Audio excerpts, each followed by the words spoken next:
Hello friends, Sindhu Bhairavi சீரியலில் என்ன நடக்குதுன்னு பார்க்கலாம் வாங்க. அடுத்தடுத்த சுவாரஸ்யங்களை தெரிஞ்சுக்க இந்த வீடியோவை ஸ்கிப் பண்ணாமல் கடைசி வரைக்கும் பாருங்கள்.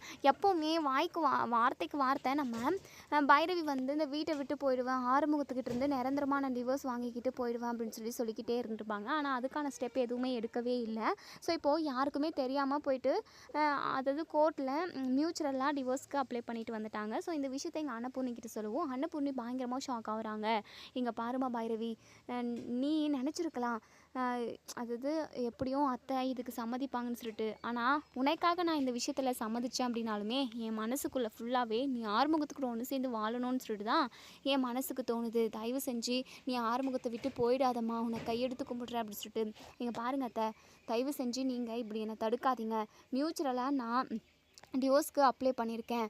தயவு செஞ்சு கோர்ட்டில் இயரிங் வர்றப்போ நீங்கள் உங்கள் பையனுக்கு புத்திமதி சொல்லி தயவு செஞ்சு இந்த டிவோர்ஸ்க்கு சம்மதிக்க சொல்லுங்கள்.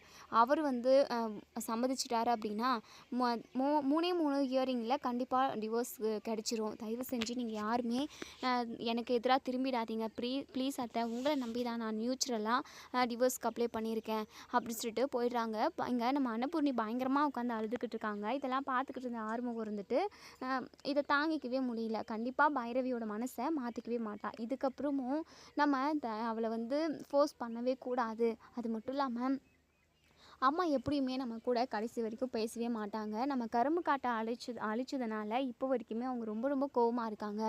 நம்ம அம்மாவும் நம்ம கூட பேசலை, கட்டின பொண்டாட்டியும் நம்ம கூட பேசலை. இந்த வீட்டில் உள்ள எல்லாருமே நம்மளை ஒரு மாதிரி தான் பார்க்குறாங்க.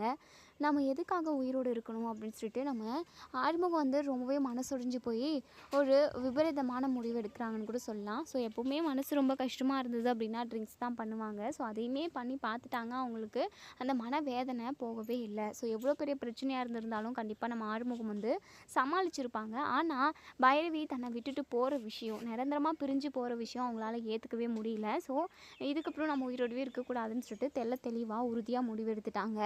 ஸோ இப்போது நம்ம ஆறுமுகம் வந்து வயலுக்காக மருந்தடிக்கிறதுக்கு, காட்டுக்கு மருந்தடிக்கிறதுக்கு நிறைய மருந்துகள் வச்சுருப்பாங்க. ஸோ பவரான ஒரு மருந்தை எடுத்து கையில் வச்சுக்கிட்டு பயங்கரமாக அழுகுறாங்க. பைரவி கூட நம்மளால் ஒன்று சேர்ந்து வாழ முடியாமல் போயிடுச்சு. அம்மாவை விட்டுட்டு நம்ம ஒரு நிமிஷம் கூட எங்கேயுமே பிரிஞ்சு இருந்தது கிடையாது. செத்து போனதுக்கப்புறம் நம்ம தனியாக தான் தெரிய போகிறோம்.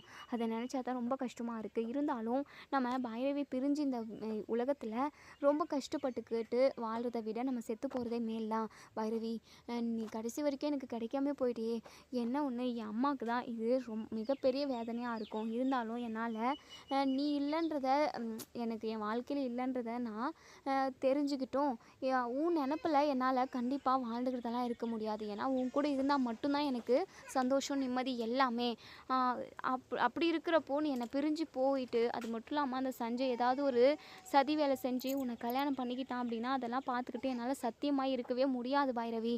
நான் கிளம்புறேன் இல்லை போகிறேன், நான் ஒரே அடியாக போகிறேன், இந்த உலகத்தை விட்டே போகிறேன் பைரவி அப்படின்னு சொல்லிட்டு பயங்கரமாக அழுகுறாங்க. ஸோ நிறைய ஃபீல் பண்ணிவிட்டு வீட்டில் உள்ளவங்களோட பற்றியெல்லாம் யோசித்து பார்த்துட்டு எப்படியெல்லாம் நம்ம இருந்தோம், எப்படியெல்லாம் சந்தோஷமாக இருந்தோம், நம்ம எவ்வளோ முரடனாக இருந்தோம், நம்மளை பைரவி எப்படி மாற்றினா அப்படின்றத எல்லாத்தையுமே யோசித்து பார்த்து பயங்கரமாக அழுதுகிட்டு இருக்காங்க. ஸோ நம்ம ஆறுமுகம் எப்போவுமே ஒரு நாள் கூட அன்னபூர்ணி பிரிஞ்சு இருந்ததே கிடையாது. ஸோ செத்து போனதுக்கப்புறம் நம்ம தனியாக எப்படி இருக்க போகிறோம் அம்மாவை விட்டுட்டு அப்படின்னலாம் யோசித்து பயங்கரமாக அழுகுறாங்க. அதுக்கப்புறம் அந்த பாட்டில் ஓப்பன் பண்ணி ஃபுல்லாகவே அந்த விஷ பாட்டில் ஃபுல்லாகவே குடிச்சிடுறாங்க. பைரவி, உங்கள் எல்லாரையும் விட்டு நான் போகிறேன் பைரவி. நான் எப்படி உங்கள் எல்லாரையும் விட்டுட்டு தனியாக நான் நரகத்தில் இருக்க போகிறேன்னு தெரியல. நான் நிறைய பாவம் செஞ்சுருக்கேன் போல் பைரவி, அதான் எனக்கு கிடைக்கல.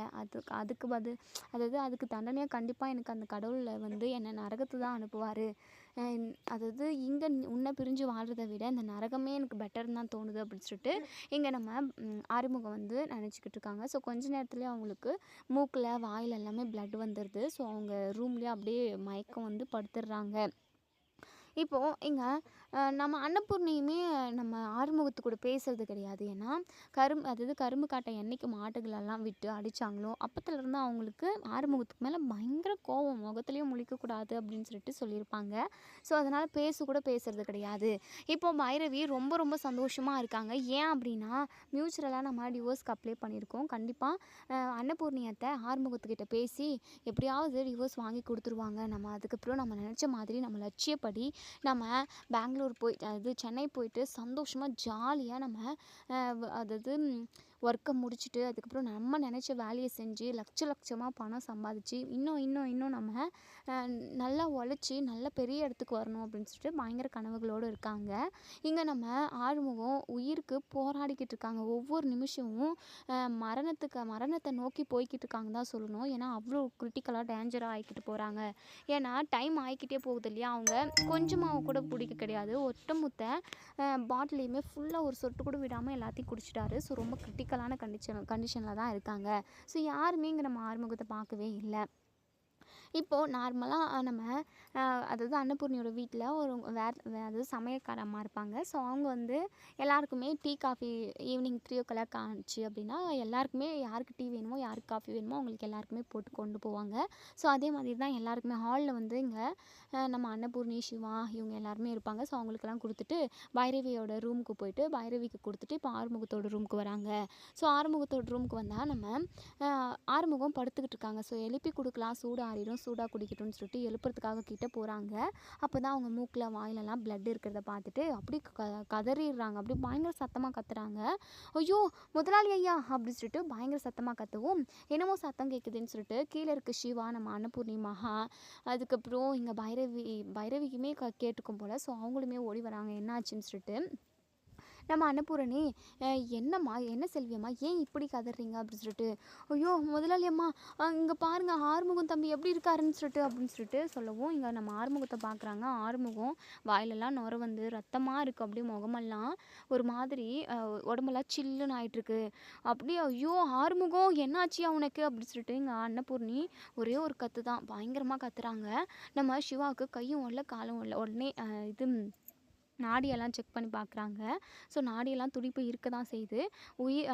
உயிர் இருக்குது, கண்டிப்பாக எதுவும் ஆகலை. ஆறுமுகம் ஏதோ மருந்து சாப்பிட்ருக்கான், அதனால தான் இப்படி நுரையா வருது. இப்போவே நம்ம ஹாஸ்பிட்டலுக்கு கூட்டிகிட்டு போயிட்டு அங்கே இருக்கிற ஸ்பெஷலிஸ்டெல்லாம் வர வைக்கணும். ஏன்னா இதுக்கெல்லாம் நான் படிக்கலை, நான் படித்ததெல்லாம் வேறு. நான் அந்த உடனே டாக்டரை வர வச்சிடுறேன், நம்ம எல்லாருமே போவோம் அப்படின்னு சொல்லிட்டு இங்கே நம்ம டாக்டர் சிவா வந்து சொல்லிடுறாங்க. ஸோ நம்ம அன்னபூர்ணி இருந்துட்டு, சிவா எப்படியாவது ஆறுமுகத்தை காப்பாற்றியா, ஆறுமுகத்துக்கு மட்டும் ஏதாவது ஒன்று ஆயிடுச்சு அப்படின்னா இந்த அன்னபூர்ணி உடம்புல உசுரே இருக்காதியா அப்படின்னு சொல்லிட்டு பயங்கரமாக கதறி அழுகுறாங்க. பெரியம்மா நீங்கள் கவலையே படாதீங்க, கண்டிப்பாக நான் ஆறுமுகத்தை காப்பாற்றிடுவேன் அப்படின்னு சொல்லிட்டு நம்ம அதாவது சிவா வந்து அவங்க ஹாஸ்பிட்டலுக்கே இங்கே நம்ம ஆறுமுகத்தை ஏற்றி கொண்டு போகிறாங்க. கூடவே நம்ம அன்னபூர்ணி, பைரவி இவங்க எல்லாமே போகிறாங்க. பைரவியும் அப்படியே நொறுங்கி போயிருக்காங்க. ஐயோ ஆறுமுகம் எதுக்காக விஷத்தை குடிச்சிருப்பான், ஒருவேளை நம்ம டிவோர்ஸ்க்கு அப்ளை பண்ணதுனால அவன் மனசு தாங்க முடியாமல் விஷம் குடிச்சிருப்பானோ. ஐயோ எதுக்காக இப்படி முட்டாள்தனமான ஒரு முடிவை எடுத்து அவனே அழிச்சிக்கிட்டு கூட சுற்றி உள்ளவங்க எல்லாருக்குமே இப்படி ஒரு கஷ்டத்தை கொடுக்குறான். ஆறுமுகத்துக்கு சுத்தமாக அறிவே இல்லை. இப்படி ஒருத்தனை நம்ம கல்யாணம் பண்ணிக்கிட்டோமே, போன ஜென்மத்தில் நம்ம என்ன பாவம் பண்ணோன்னு தெரியல. இவனுக்கு ஏதாவது ஒன்று ஆய் தொலைஞ்சிச்சு அப்படின்னா இதனால் பாதிக்கப்பட போகிறது நம்ம தான் அப்படின்னு சொல்லிட்டு எங்கள் பைரவி வந்து பயங்கரமாக புலம்புறாங்க. அப்போ கூட ஒரு துளி கூட நம்ம ஆறுமுகத்துக்காக எங்கள் பைரவி ஃபீல் பண்ணவே இல்லை. எங்கே நம்மளோட லைஃப் போயிடுமோ, இவன் செத்துட்டா நம்ம மேலே பழி போட்டுருவாங்களோன்ற ஒரு பயம் மட்டும் தான் இருக்கே தவிர ஆறுமுகத்துக்காக ஒரு துளி கூட அவங்க ஃபீல் பண்ணவே கிடையாது எங்கள் பைரவி. ஸோ சிந்து எல்லாருமே ரொம்பவே பதறி போயிருக்காங்க. ஒவ்வொரு நிமிஷமும் எல்லாருமே ரொம்பவே பதட்டத்தில் இருக்காங்க. ஆறுமுகம் ரொம்பவே கிரிட்டிக்கலான கண்டிஷனில் இருக்கிறதா எங்கள் சிவா வந்து அப்டேட் பண்ணியிருப்பாங்க. ஸோ சிவாவுக்குமே தெரியுது, ஏன்னா மருந்து குடிச்சு ஒரு 1/2 hour 1 hourக்கு மேலே ஆயிருக்கு போல். ஏன்னா பவரான மருந்து போல். உயிரை காப்பாற்றுறதுன்றதே ரொம்பவே கிரிட்டிக்கல் தான். ஸோ எப்பாடு பட்டாவது ஆறுமுகத்தை நம்ம காப்பாற்றியே ஆகணும்னு சொல்லிட்டு நம்ம அதாவது சிவா வந்து நினைக்கிறாங்க. ஸோ சிவா அதாவது அவங்களுக்கு தெரிஞ்ச பெரிய பெரிய டாக்டர்ஸ் எல்லாரையுமே வர வச்சுட்டாங்க. ஸோ அவங்க எல்லாருமே வந்து இப்போது ஒரு 4-5 டாக்டருங்க வந்து ட்ரீட்மெண்ட் பார்த்துக்கிட்டு இருக்காங்கன்னு கூட சொல்லலாம்.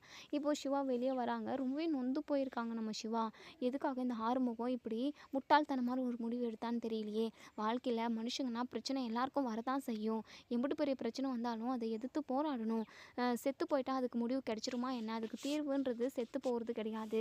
புத்திசாலித்தனமாக அந்த பிரச்சனையை ஃபேஸ் பண்ணணும். ஏன் ஆறுமுகம் இப்படி முட்டாள்தனமான ஒரு முடிவு எடுத்தான்னு தெரியலையே அப்படின்னு சொல்லிட்டு இங்கே நம்ம சிவா வந்து ரொம்பவே குழம்பி போயிருக்காங்க. இப்போ இங்கே நம்ம அன்னபூரணி இருந்துட்டு நம்ம சிவா கிட்ட, சிவா ஆறுமுகம் எப்படியா இருக்கான், ஆறுமுகத்துக்கு எதுவும் ஆகாதில்ல, ஆறுமுகம் இல்லை அப்படின்னா அடுத்த செகண்டே நான் என் உயிரை நான் விட்டுடுவேன்யா, அவன் என்றைக்குமே என்னை பிரிஞ்சு இருந்ததே இல்லையா, ஒரு நாள் நான் என்றைக்காவது எங்கள் சொந்தக்காரவங்க வீட்டுக்கு போனால் கூட நான் தங்குறது கிடையாது, ஏன்னா ஆறுமுகம் என்னை பிரிஞ்சு என்றைக்குமே இருந்தது கிடையாது. அப்படி இருக்கிறப்போ அவன் என்னை பிரிஞ்சு இம்புட்டு தூரம் போகிறதுக்கு எப்படி அவனுக்கு மனசு வந்தது. இங்கே பாரியா சிவா, ஆறுமுகத்துக்கு எதுவும் ஆகக்கூடாது, ஏதாவது ஒன்று ஆயிடுச்சு அப்படின்னா கண்டிப்பாக நானும் ஆறுமுகத்துக்கு கூட போயிடுவேன், அவன் இல்லாத இந்த வீடு இந்த உலகம் எதுவுமே எனக்கு வேண்டாயா, சிவா ஆறுமுகத்தை காப்பாற்றியா அப்படின்னு சொல்லிட்டு அழுது அழுது அவங்களே ஒரு மாதிரி ஆயிடுறாங்க. இங்கே பாருங்கள் பெரியம்மா, தயவு செஞ்சு நீங்கள் அழுகவே அழுகாதீங்க, நான் பார்த்துக்குறேன் பெரியம்மா, நான் இருக்கிற வரைக்கும் நீங்கள் எதுக்காக பயப்படுறீங்க, ஆறுமுகம் இப்போது ரொம்ப கொஞ்சம் சீரியஸாக இருக்கான், இருந்தாலும் நான் காப்பாற்றிடுவேன், என் மேலே உங்களுக்கு நம்பிக்கை இருக்குல்ல அப்படின்னு சொல்லிட்டு, உன் மேலே எனக்கு நம்பிக்கை இருக்கியா சிவா, நீ எப்படியாவது ஆறுமுகத்தை காப்பாற்றி கூட்டிகிட்டு வந்துடுவேன் எனக்கு தெரியும் அப்படின்னு சொல்லிட்டு, தெரியும்ல பெரியம்மா, தயவு செஞ்சு நீங்கள் ப்ரெஷர் ஆகாமல் இருங்க, அழுகாமல் இருங்க, உங்களுக்கே ஏற்கனவே உடம்புக்கு முடியல, உங்களுக்கு தலையிலையுமே பிரச்சனை இருக்குல்ல, நீங்கள் இப்படி ரொம்ப ப்ரெஷர் ஆகினீங்க, ரொம்ப அழுதுகிட்டே இருந்தீங்க அப்படின்னா உங்களுக்கும் ஏதாவது பிரச்சனை வந்துடும், அதுக்கப்புறம் உங்களை பார்க்குறதா அவனை பார்க்குறதான்னு நாங்கள் எல்லாருமே ரொம்பவே நொந்து போயிடுவோம், தயவு செஞ்சு கொஞ்சம் ரிலாக்ஸாக இருங்க, பைரவி பெரியம்மாவை பார்த்துக்கோங்க, பைரவி சிந்து கூடவே இருந்து பெரியம்மாவை பார்த்துக்கோ, சரி டாக்டரே நான் பார்த்துக்கிறேன், நீ ஆறுமுகத்தை மச்சானா எப்படியாவது காப்பாற்றிட்டு டாக்டரே அப்படின்னு சொல்லிட்டு, அதெல்லாம் நான் பார்த்துக்கிறேன் சிந்து அப்படின்னு சொல்லிட்டு சொல்கிறாங்க. இப்போ இங்கே சிந்து வந்துட்டு, பைரவி இங்கே பாரு பைரவி, ஆறுமுகம் மச்சான் எதுக்காக விஷம் மருந்து குடிச்சாங்கன்னே தெரியல, பாவம் இப்படி அவங்களுக்கு ஆகணும், இப்படி ஒரு நிலைமை அவங்களுக்கு வரணும் அப்படின்னு சொல்லிட்டு, சிந்து இதெல்லாம் ஆறுமுகத்தோட முட்டாள்தனம், ஆறுமுகம் ஏன் மருந்தெல்லாம் குடிக்கணும், ஏன் எல்லாருக்கும் எவ்வளோ பிரச்சனை இருக்குது, எல்லாருமே மருந்து குடித்து செத்துட்டா பிரச்சனைலாம் சால்வ் ஆகிடுமா, இங்கே பாரு ஆறுமுகம் பண்ண முட்டாள்தனத்துக்கு நம்ம யாருமே பொறுப்பாக முடியாது அப்படின்னு சொல்லிட்டு, இங்கே நம்ம அன்னபூர்ணிக்கு பயங்கரமாக டென்ஷன் ஆகுது. ஏன்னா இப்படி ஒரு சுச்சுவேஷனில் கூட பைரவியோட மனசு மாறலையே, பைரவியோட மனசு கல் மாதிரி இருக்கே அப்படின்னு சொல்லிட்டு இங்கே நம்ம அன்னபூர்ணி வந்து மனசுக்குள்ளேயே நினைக்கிறாங்க, எப்படியாவது ஆறுமுகத்தை காப்பாற்றி கொடுத்துரு சாமி, நான் உனக்கு வச்சுருக்க வேண்டுதல் எல்லாத்தையுமே நான் ஒரே நாளில் செஞ்சு முடிக்கிறேன் அப்படின்னு சொல்லிட்டு இங்கே நம்ம அன்னபூர்ணி வந்து சாமிக்கிட்டலாம் வேண்டிக்கிறாங்க. இப்போது ஆறுமுகத்துக்கு அதிகமாக மூச்சு வாங்க ஆரம்பிச்சிடுது. ஸோ கொடுக்குற மருந்து எதுவுமே அவங்க உடம்புக்கு ஏற்றுக்கலை, செட் ஆகலை. ஸோ பயங்கரமாக இங்கே க்ரிட்டிக்கலாக போய்கிட்டுருக்கு. டாக்டர்ஸ் எல்லாருமே ஒருத்தருக்கு ஒருத்தர் கலந்து பேசிக்கிறாங்க. என்ன சிவா இது, நீங்கள் கொஞ்சம் முன்னாடி பார்த்துருக்கணும், ரொம்ப க்ரிட்டிக்கலான ஸ்டேஜில் இருக்காரே, நீங்கள் பார்த்து அப்போவே என்ன ஏதாச்சும் பண்ணியிருந்தீங்க அப்படின்னா இவரை காப்பாற்றிருக்கலாம், இவர் பொழைப்பாரா மாட்டாரான்றதே நமக்கே டவுட்டாக இருக்கே, நமக்கு தெரிஞ்ச அளவுக்கு எல்லா ட்ரீட்மெண்ட்டும் நம்ம கொடுத்தாச்சு, ஒரு மருந்து கூட அவருக்கு செட் ஆகலை அப்படின்னா நம்ம என்ன பண்ண முடியும் அப்படி சொல்லிட்டு இன்னொரு டாக்டர் சொல்கிறாங்க, இங்கே பாருங்கள் சிவா, இதெல்லாம் இந்த இங்கிலீஷ் மருந்தால் குணப்படுத்தவே முடியாதுன்னு எனக்கு தோணுது, நீ வந்து எனக்கு தெரிஞ்ச ஒரு சித்த மருத்துவம் இருக்குது, அங்கே போயிட்டோம் அப்படின்னா கடைசி நேரத்தில் உயிர் அப்படி இழுத்துக்கிட்டு இருக்கவங்களை கூட காப்பாற்றுறதுக்கான அந்த சக்தி அந்த சித்த மருத்துவத்துக்கு இருக்குது, நீ வேணால் அங்கே போயிட்டு வாயேன், எனக்கு தெரிஞ்ச இடம் தான், நான் வேணால் ரெக்வஸ்ட் பண்ணுறேன் அப்படின்னு சொல்லிட்டு எங்கள் டாக்டர்ஸ் வந்து சொல்கிறாங்க. சிவாவுமே சரிங்க டாக்டர், கண்டிப்பாக நான் ஆறுமுகத்துக்கு அங்கே கூட்டிகிட்டு போகிறேன் அப்படின்னு சொல்லிட்டு இப்போ ஆறுமுகத்தை உடனே ஷிஃப்ட் பண்ணுறதுக்கான எல்லா ஏற்பாடும் பண்ணிக்கிட்டு இருக்காங்க. சிவா வெளியே வரவும் பைரவி இருந்துட்டு, என்ன சிவா என்னாச்சு, ஆறுமுகம் இப்போ ஓகேவா அப்படின்னு சொல்லிட்டு, ஆறுமுகத்தை இந்த மருத்துவத்தினால காப்பாற்றவே முடியாது அப்படின்னு சொல்கிறாங்க. ஸோ இதை கேட்டு இங்கே நம்ம அன்னபூர்ணி பயங்கரமாக கத்தி கதறி அழுகுறாங்க. என்னையா சொல்கிற ஆறுமுகம், என்னையா சொல்கிற சிவா, ஆறுமுகத்தை காப்பாற்ற முடியாதா, ஐயோ என்னையா சொல்கிற அப்படின்னு சொல்லிட்டு கதறி அழுகவும், பெரியம்மா கொஞ்சம் பொறுமையாக இருங்க பெரியம்மா, இது எனக்கு தெரிஞ்ச டாக்டர் ஒருத்தவங்க சித்த மருத்துவங்க கிட்ட ரெக்வஸ்ட் பண்ணியிருக்காங்க, அங்கே போயிட்டா ரொம்பவே சீரியஸான பேஷண்ட்டை கூட காப்பாற்றுறதுக்கு நிறைய வாய்ப்பு இருக்குன்னு சொல்லியிருக்காங்க, நம்ம அங்கே போவோம் எல்லாருமே கிளம்புங்க அப்படின்னு சொல்லிட்டு இங்கே நம்ம அன்னபூர்ணிக்கு அப்படியே ஹார்ட் பீட் அப்படியே படுக்குன்னு சொல்லிட்டு ரொம்பவே வேகமாக துடிச்சிக்கிட்டே இருக்குது, ரொம்ப படன்னு இருக்குது அவங்களுக்கு, எங்கே என்ன ஆகிடுமோ, ஆறுமுகம் வந்து உயிர் பொழைக்காமல் போயிடுவானோன்னு சொல்லிட்டு அப்படியே பதறி போயிருக்காங்க. நம்ம சிந்துவுமே ரொம்பவே ஃபீல் பண்ணுறாங்க. அதே சமயம் சாமிக்கிட்டலாம் வேண்டிக்கிறாங்க. பைரவிக்குமே ஒரு நிமிஷம் எங்கே ஆறுமுகம் செத்து போயிடுவானோன்னு பயம் வந்துருச்சு.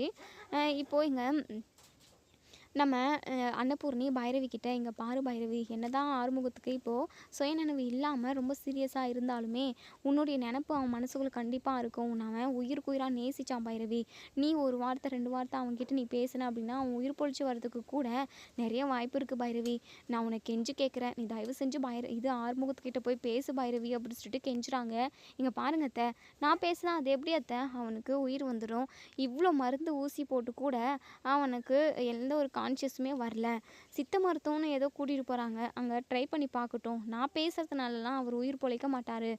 அத்தை தயவு செஞ்சு எனக்கு கம்பல் பண்ணி அந்த ஆறுமுகத்துக்கிட்ட பேச வைக்காதீங்க ப்ளீஸ் அப்படின்னு சொல்லிட்டு ரொம்பவே முரடாக இருக்காங்க. இந்த மாதிரி ஒரு கிரிட்டிக்கலான ஸ்டேஜில் கூட இங்கே நம்ம சிந்து இருந்துட்டு, "இங்கே பாரு பைரவி, அத்தை சொல்கிறதும் கரெக்டு தான். அத்தை சொன்ன மாதிரி நீ ஆறுமுகத்துக்கிட்ட ஆறுதலாக 2 வார்த்தை பேசின அப்படின்னா அந்த வார்த்தைகள் உள்ளுக்குள்ளே உள் மனசில் ஆள் மனசுக்கு போய் பதிகிறப்போ கண்டிப்பாக உனக்காக நம்ம அதாவது உனக்காக பொழைச்சி வரணும் அப்படின்ற ஒரு நினப்பு ஆறுமுக மச்சானுக்கு வரும். கண்டிப்பாக அந்த ஒரு நம்பிக்கையினால் ஆறுமுக மச்சான் உயிர் பொழைக்கிறதுக்கு நிறைய வாய்ப்பு இருக்குது. எனக்குமே அப்படி தான் தோணுது. தயவு செஞ்சு நீ ஆறுமுக மச்சான் கூட போய் போய் பேசு பைரவி ப்ளீஸ் பைரவி" அப்படின்னு சொல்லிட்டு கெஞ்சுறாங்க. "என்ன சிந்து நீயும் முட்டாள் மாதிரி பேசுகிற? அத்தை தான் அப்படி சொல்கிறாங்கன்னா நீயும் அப்படி சொல்லிக்கிட்டு இருக்க. இங்கே பாரு, அதெல்லாம் நான் பேசுகிறதுனாலலாம் உயிர் வராது. அவங்களுக்கு என்ன மாதிரியான ட்ரீட்மெண்ட் கொடுக்கணுமோ அதை கொடுக்கட்டும். அதுக்கப்புறம் என்ன நடந்தாலும் அதுக்கு நம்ம யாருமே எதுவுமே பண்ண முடியாது. எல்லாமே அந்த ஆண்டவன் கையில் தான். விதிப்படி ஆறுமுகம் வாழ்க்கையில் என்னெல்லாம் நடக்கணும் இருக்கோ அதுதான் நடக்கும். நம்ம யாராலையுமே அதை மாற்றிடவே முடியாது" அப்படின்னு சொல்லிட்டு. "இல்லை பைரவி, ஒரு சில விஷயங்களால் நம்ம விதியவே மாற்றுற சக்தி நமக்கு இருக்குது. கண்டிப்பாக ஆரம்பம் வச்சான் பொழைச்சி வந்துருவாருன்னு தான் எனக்கு தோணுது. அது மட்டும் இல்லாமல் நீ 2 வார்த்தை ஆறுதலாக பேசின அப்படின்னா கண்டிப்பாக அதுக்கு 100% வாய்ப்பு இருக்குன்னு எனக்கு நிறைய நிறைய நம்பிக்கை இருக்குது. தயவு செஞ்சு எங்களுக்காக நீ ஆறுமுகத்துக்கிட்ட போய் பேசணும்" அப்படின்னு சொல்லிட்டு சிந்து வந்து சொல்லவும், "என்ன சிந்து லூசுத்தனமாக பேசிக்கிட்டு இருக்க? என்னால் பேச முடியாதுன்னா பேச முடியாது தான்" அப்படி சொல்லிட்டு கோவமாக போயிடுறாங்க. அன்னபூர்ணி இருந்துட்டு, "என்ன சிந்து இந்த மாதிரி டைமில் கூட பைரவிக்கு மனசு இறங்கவே இல்லையே. என் பிள்ளை பாவம், ஐயோ என் பிள்ளையோட நிலைமையை நினச்சா எனக்கு அப்படியே மனசெல்லாம் பதறுதே" அப்படின்னு சொல்லிட்டு பயங்கரமாக அழுகிறாங்க. "அதை நீங்கள் கவலையே படாதீங்க, கண்டிப்பாக ஆறுமுக மச்சானுக்கு எதுவும் ஆகாது. அவரோட நல்ல மனசுக்கு அவரோட நல்ல குணத்துக்கு அவர் திரும்ப வந்துடுவார். ஏதோ மனசு வேதனையில் தான் அவர் அப்படியெல்லாம் பண்ணியிருக்காரு" அப்படின்னு சொல்லிட்டு இங்கே நம்ம அதாவது மகா மனசுக்குள்ளே நினைக்கிறாங்க, "ஏன் அன்னபூரணி, இன்றைக்கி நீ இப்படியெல்லாம் கதறிக்கிட்டு இருக்கிறதுக்கு காரணம் எனக்கு என் தம்பிக்குன்னு நீ பண்ண துரோகண்டி. இன்றைக்கி என் பிள்ளை என்னை பிரிஞ்சு எனக்கு எதிராக திரும்பிட்டான் அப்படின்னா அதுக்கு நீயும் தானே காரணம். உன்னால தானே இன்றைக்கி நான் வீட்டை விட்டே நான் தள்ளி இருக்கேன். என்னை ஒதுக்கி வச்சிடல. இப்படி நாங்கள் எல்லாமே வயிற்றெரிச்சலில் விட்டு சாபம் தாண்டி நீ இப்படி அழுதுகிட்டு இருக்கிறது. சரி சரி, இதை இப்படியே விடக்கூடாது. இன்னும் கொஞ்சம் ஏற்றி விட்டு கொஞ்சம் சண்டை உருவாக்குவோம்" அப்படின்னு சொல்லிட்டு நினைக்கிறாங்க. ஸோ இப்போது இந்த மகா வந்து நம்ம இது அன்னபூர்ணிக்கிட்ட போயிட்டு, "அக்கா, இன்னைக்கு ஆறுமுகம் இப்படி இருக்கான் அப்படின்னா இந்த நிலைமைக்கு ஆறுமுகத்தை தள்ளனது அந்த பைரவி தான். பைரவி ஆறுமுகத்தை விட்டு பிரிஞ்சு போகிறேன்னு சொன்னதுனால தான் அதை தாங்கிக்க முடியாமல் ஆறுமுகம் மருந்து குடிச்சிருக்கான். எல்லாத்துக்கும் காரணம் இந்த பைரவி தான். இந்த பைரவியை உண்டுலன்னு பண்ணணும். ஃபஸ்ட்டு போலீஸில் கம்ப்ளைண்ட் கொடுங்கக்கா, இவளை அரெஸ்ட் பண்ணி கூட்டிகிட்டு போகட்டும்" அப்படின்னு சொல்லிட்டு. "மகா என்ன மகா பேசிக்கிட்டு இருக்க? பின்னெனக்கா, நம்ம பிள்ளை இப்படி சீரியஸான கண்டிஷனில் இருக்கிறப்போ அவனோட உயிரை எப்படியாவது காப்பாற்றணும்னு நம்ம எல்லாருமே போராடிக்கிட்டு இருக்கப்போ ஒரு 2 வார்த்தை ஆறுதலாக அவளை பேச சொன்னதுக்கு அவள் பேச மாட்டேன்னு சொல்லிட்டா. செத்தா கூட பரவாயில்லன்னு சொல்லிட்டு தானே இந்த பைரவி இவ்வளோ திமிராக நடந்துக்கிட்டு இருக்கா. இங்கே பாருங்கக்கா, தயவு செஞ்சு சொல்கிறேன், இந்த பைரவியை இங்கேருந்து அனுப்புங்கக்கா. இவளை போலீஸ் பிடிச்சிட்டு போகணும். அப்போ தான் நம்ம இவளுக்கு கொடுக்குற மிகப்பெரிய தண்டனையாக இருக்கும். இன்றைக்கி ஆறுமுகம் இவ்வளோ கஷ்டப்படுறான். இப்போ ஆறுமுகம் இப்படி இருக்கிறான்னா நம்ம எல்லாருமே இப்படி கதறி கதறி அழுதுகிட்டு இருக்கோம் அப்படின்னா அதுக்கு எல்லாத்துக்கும் காரணம் இந்த பைரவி தான். அந்த பைரவியால் தான் இப்போ இந்த குடும்பமே இப்படியே அழுதுகிட்டு இருக்கு அப்படின்னு சொல்லவும், உடனே பைரவி இருந்துட்டு, "இங்கே பாருங்கள், தேவையில்லாமல் என் மேலே வீண் பழி சுமத்தணும்னு நினைக்காதீங்க. அதுக்கப்புறம் என்ன நடக்கும்னு எனக்கே தெரியாது" அப்படின்னு சொல்லிட்டு பயங்கரமாக கோவப்படுறாங்க. அதுக்கப்புறம் சித்த மருத்துவம் எங்கே இருக்கோ அங்கே வந்துடுறாங்க. ஸோ சித்த மருத்துவக்காரங்க இருந்துட்டு, "நீங்கள் கவலையே படாதீங்க, இவங்களை நான் எப்படியாவது காப்பாற்றிடுவேன். இதை விட ரொம்பவே மோசமான கண்டிஷனில் வந்தவங்களை எல்லாருமே நான் காப்பாற்றிருக்கேன்.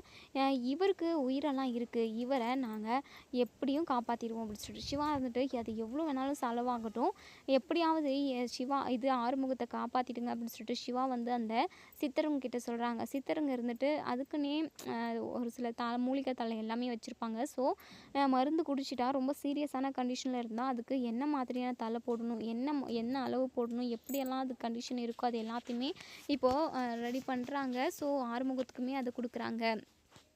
இப்போது கொஞ்ச நேரம் கழிச்சு ஆறுமுகத்தோட நிலமை முன்னை விட இப்போ கொஞ்சம் ஓகேவா இருக்குது. ஸோ இங்கே நம்ம இது சிவா வந்து இந்த விஷயத்த நம்ம அன்னபூர்ணி கிட்ட சொல்கிறாங்க. ஸோ அன்னபூர்ணியுமே ரொம்ப ரொம்ப சந்தோஷப்படுறாங்க. எப்படியாவது ஆறுமுகம் பொழைச்சி வந்துடணும், எனக்கு அதுவே போதும், அவன் என் கூட இருந்தால் மட்டும் போதும் சிவா அப்படி சொல்லிட்டு இப்போது பைரவி கிட்டே, இங்கே பாரு பைரவி, உன் காலில் கூட விழுகிறேன், அவன் அதாவது அந்த சாவை நோக்கி போய்கிட்டு இருந்தான். இப்போது அதை தாண்டி அவன் நம்ம கூடவே கண்டிப்பாக இருப்பான், உயிர் பொழைச்சி வந்துடுவான், அவன் வர ஸ்டேஜில் தான் இருக்கான். தயவு செஞ்சு நீ அவன் கூட இப்போ போய் பேசு, அவனுக்கு ஆறுதலாக இரு, கண்டிப்பாக அவனோட உயிர் திரும்ப வந்துடணும். நீ அவன் கூட ஒன்று சேர்ந்து வாழலைனா கூட இருக்கிற, அவன் உயிர் பொழைச்சி வந்ததுக்கப்புறம் உனக்கான என்ன தேவையோ நீ அவன்கிட்டருந்து விலகணுமா, உனக்கு டிவோர்ஸ் வேணுமா, அது எல்லாத்தையுமே நான் வாங்கி கொடுக்குறேன் அப்படின்னு சொல்லிட்டு அன்னபூர்ணி வந்து பைரவி கிட்ட சொல்கிறாங்க. ஸோ இந்த வார்த்தை சொன்னதுக்கப்புறம் இங்கே நம்ம பைரவி அதாவது மயக்கத்திலே இருக்கிற ஆறுமுகத்து பக்கம் வந்து, இங்கே பாரு ஆறுமுகம், என்னதான் நீ என் விருப்பத்தை தாண்டி நீ கல்யாணம் பண்ணியிருந்தாலுமே என்னென்னமோ நடந்துருச்சு. ஏதோ ஒரு சில நேரத்தில் நீ என்னை சந்தோஷமாக வச்சுருந்துருக்குற, அதுக்காக தான் நான் இப்போ உங்ககிட்ட வந்து பேசுகிறேன். இங்கே பாரு, நீ மருந்து குடிச்சது மிகப்பெரிய தப்பு, இது வந்து முட்டாள்தனமான ஒரு முடிவு, இப்படி ஒரு முடிவை நீ எடுத்துருக்கவே கூடாது. உன்னால் அன்னபூர்ணியத்தை வீட்டில் உள்ள எல்லாரும், ஏன் எனக்கு கூட உன்னால் எனக்கு கூட பிரச்சனை தான், ஏன் இப்படி வீட்டில் உள்ள ஒட்டுமொத்த பேரையுமே கஷ்டப்படுத்துகிற, தயவு செஞ்சு நீ திரும்ப எந்திரிச்சு வா, உன்னால் யாருக்கும் கஷ்டம் வரக்கூடாதுன்னு நினச்ச அப்படின்னா, அன்னபூர்ணியாத்த மனசு கஷ்டப்படக்கூடாதுன்னு நினச்ச அப்படின்னா, நீ உயிர் திரும்பி வரணும் அப்படிங்கிற மாதிரி தான் ஒரு நார்மலான வார்த்தையை பேசுகிறாங்க. ஒரே வார்த்தை நம்ம பைரவி, இங்கே பாரு ஆறுமுகம், நீ எந்திரிச்சு வந்துரு, நீயும் நானும் ஒன்று சேர்ந்து சந்தோஷமாக வாழ்வோம், எனக்காக நான் இல்லாமல் போனால் உன்னால் வாழவே முடியாதுன்றதுக்காக நீ மருந்து குடிச்சிருக்கே, இந்த மாதிரி ஒரு தியாகத்தை யாரும் பண்ண மாட்டாங்க, நீ எனக்கு வேணும், நான் உன் கூட ஒன்று சேர்ந்து வாழ்வேன் அப்படின்ற ஒரு வார்த்தை இங்கே நம்ம பைரவி சொல்லியிருந்தாங்க அப்படின்னா, கண்டிப்பாக நம்ம ஆறுமுகத்துக்கு ரொம்ப ஆறுதலாக இருந்திருக்கும். இருந்தாலும் மயக்கத்தில் தான் இருக்காங்க. இவங்க பாட்டுக்கு என்னென்னமோ பேசுவோம். அதுக்கப்புறம் லைட்டாக நம்ம ஆறுமுகம் கண்ணிலேருந்து தண்ணி வருது. அதுக்கப்புறம் கை கால்லாம் அசையுது. ஸோ சித்தருங்க வந்துட்டு அதை பார்த்துட்டு இங்கே சிவா கிட்ட சொல்கிறாங்க, இங்கே பாருங்கள், உங்கள் ஆறுமுகத்தோட உயிருக்கு எந்த ஆபத்தும் இல்லை, அவர் உயிர் பொழைச்சி வந்துட்டார், இதுக்கப்புறம் அவரை யாராலுமே அசைக்க முடியாது, அவர் யமனுக்கே தண்ணி காட்டிட்டு வந்துட்டாரு அப்படின்னெல்லாம் சொல்கிறாங்க. ஸோ நம்ம பைரவிக்குமே கொஞ்சம் சந்தோஷம் தான். ஏன்னா உயிர் பொழைச்சி வந்துட்டாங்க அப்படின்னா இதனாலே நமக்கு எந்த பிரச்சனையும் வராது, எப்படியாவது ஆறுமுகத்துக்கிட்ட இருந்து டிவோர்ஸ் வாங்கிட்டு போயிடலாம் அப்படின்ற ஒரு நினப்பில் மட்டும்தான் இருக்காங்க.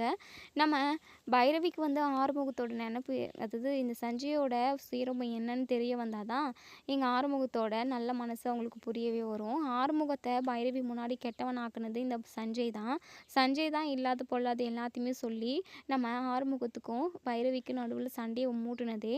ஸோ இங்கே சஞ்சய் மனசில் வந்து இது நம்ம பைரவியை கல்யாணம் பண்ணிக்கணுன்ற எண்ணம் தான் இருக்குது. ஸோ அந்த தாட் வந்து நம்ம சஞ்சய் மனசில் இருக்குன்ற விஷயம் பைரவிக்கு தெரிஞ்சுது அப்படின்னா, கண்டிப்பாக பைரவி வந்து சஞ்சயை நாயன்னு கூட கண்டுக்க மாட்டாங்க. அவங்கக்கிட்ட பேசுகிறதவே அவாய்ட் பண்ணிடுவாங்க. பைரவியோட நோக்கம் வந்து அவங்களோட லட்சியம், அவங்க நல்லா படித்து ஒரு நல்ல வேலைக்கு போகணும், நல்லா கை நிறைய சம்பாதிக்கணும், சொந்த காலில் நிற்கணும், தன்னோட அப்பா அம்மாவை பார்த்துக்கணுன்றது மட்டும்தான் அவங்களோட லட்சியமே. ஸோ அதை நோக்கி போயிடுவாங்க. சஞ்சயை கல்யாணம் பண்ணிக்கணும் அப்படின்ற ஒரு சுச்சுவேஷன் கண்டிப்பாக வந்துச்சு அப்படின்னா கூட அதுக்கெல்லாம் ஓகே சொல்ல மாட்டாங்க பைரவி. ஆறுமுகத்துக்கிட்ட இருந்து விவாகரத்து கிடைச்சா போதும்னு உட்கார்ந்து இருக்காங்க. இப்போ 1 நாள் ஆகுது, 2 நாள் ஆகுது, 3 நாள் அங்கேயே இருக்கணும் அப்படின்னு சொல்லிட்டு சித்தருங்க சொல்லியிருப்பாங்க. ஸோ 3வது நாளில் இங்கே நம்ம ஆறுமுகம் கண் விழிச்சு எல்லாரையும் பார்க்குறாங்க. எங்கள் அன்னபூர்ணி பயங்கரமாக அழுகுறாங்க. ஐயா ஆறுமுகம், ஏயா இப்படி ஒரு முடிவே எடுத்த, இந்த அம்மாவை விட்டுட்டு போகிறதுக்கு உனக்கு எப்படியா மனசு வந்துச்சு அப்படின்னு சொல்லிட்டு பயங்கரமாக அழுகுறாங்க. இங்கே பாருங்கம்மா, அழுகாதீங்க அப்படின்னு சொல்லிட்டு சிவா இருந்துட்டு, இங்கே பாருங்கள் பெரியம்மா, நீங்கள் அழுகாதீங்க, நீங்கள் அழுதீங்க அப்படின்னா சிவாவுக்குமே மனசு கஷ்டமாகும், அவனே ரொம்ப பேராபத்துலேருந்து மீண்டு வந்திருக்கான் அப்படின்னு சொல்லிட்டு சொல்கிறாங்க.